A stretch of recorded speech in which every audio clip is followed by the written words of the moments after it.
Selamun aleyküm. Bugün miladi 4 Eylül 2022 Pazar, Hicri 1444 8 Safer. Günün ayeti. İnsanlardan öyleleri vardır ki biz Allah'a ve ahiret gününe iman ettik derler, oysa inanmış değillerdir. Günün hadisi. Biriniz acele edip ben dua ettim ama duam kabul olunmuyor yahut kabul edilmedi demedikçe duası kabul olunur. Tarihten haberdar olmak için tarihte bugün neler yaşandı hep birlikte bakalım. 476 Batı Roma İmparatorluğu'nun son hükümdarı İtalya Kralı tarafından tahttan indirilince Batı Roma İmparatorluğu sona erdi. Allahü Teala şöyle buyurmaktadır: her ümmet için bir ecel vardır. Onların ecelleri gelince ne bir saat ertelenebilir ne de öne alınabilirler.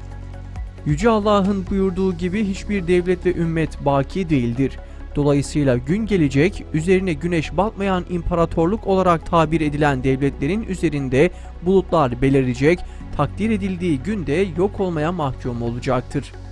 973 İslam bilgini gökbilimci Biruni doğdu.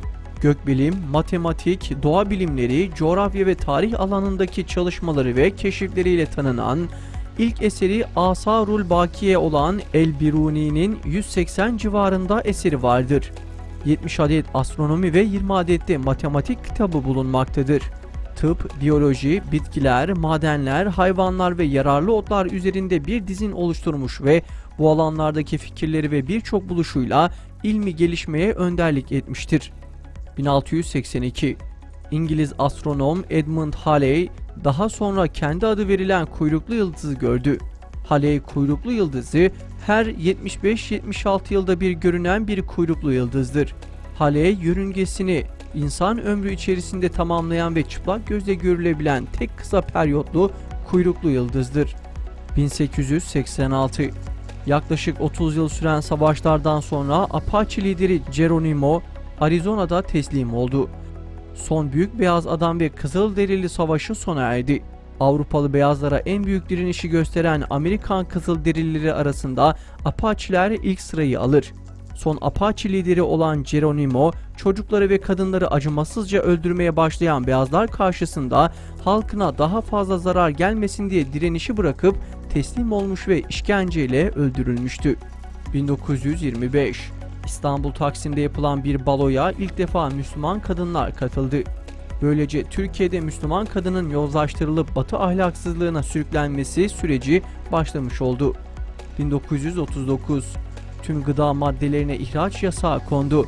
Bu dönemde zaten ihracat yapma durumunda olmayan Türkiye, 2. Dünya Savaşı'nın başlamasıyla iyice gıda sıkıntısı çekmiş ve hatta ilerleyen dönemlerde kıtlıklar görülmüştür.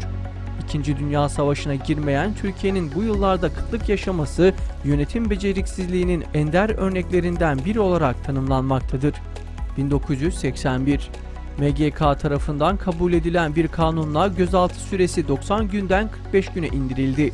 Gözaltı süreleriyle ilgili kanunlar çıkartılmışsa da Türkiye'de 2000'li yıllara kadar keyfi uygulamalar, işkenceler, gözaltında kayıplar ve öldürmeler devam etmiş, aylarca gözaltında tutmalar süregelmiştir. Çıkarılan kanunlar kağıt üzerinde kalmış ve sayısız mağdur Avrupa İnsan Hakları Mahkemesi'nde bu konuda açtıkları davaları kazanmıştır.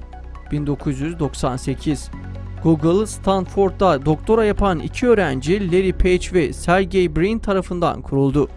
1999 Genelkurmay Başkanı Hüseyin Kıvrıkoğlu 28 Şubat sürecinin bitmediğini, gerekirse 1000 yıl süreceğini söyledi. 28 Şubat postmodern darbesine dair zanlıları arasında Hüseyin Kıvrıkoğlu'nun da bulunduğu davalar açıldı.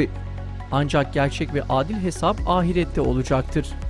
2015 100 bini aşkın Müslümanın yaşadığı Hristiyan ülkesi Angola'da İslamiyet yasaklandı. Karara dünya kamuoyundan hiçbir tepki gelmedi. 100 bin Hristiyanın yaşadığı bir İslam ülkesinde Hristiyanlık yasaklansa kıyameti koparacak olan dünya basını Angola için kör ve sağır kesildi. 2015 Bodrum'da mültecileri taşıyan tekne ve botun batması sonucu kıyıya vuran cansız bedeniyle gündeme gelen 2 yaşındaki Aylan Kurdi ile 3 yaşındaki Galip ve anne Zahin Kurdi'nin cenazeleri Suriye'nin Halep iline bağlı Kobani ilçesindeki Kobani mezarlığında toprağa verildi. Batı yaşanan bu hadisede uzaktan naralar ve timsah gözyaşları döktü.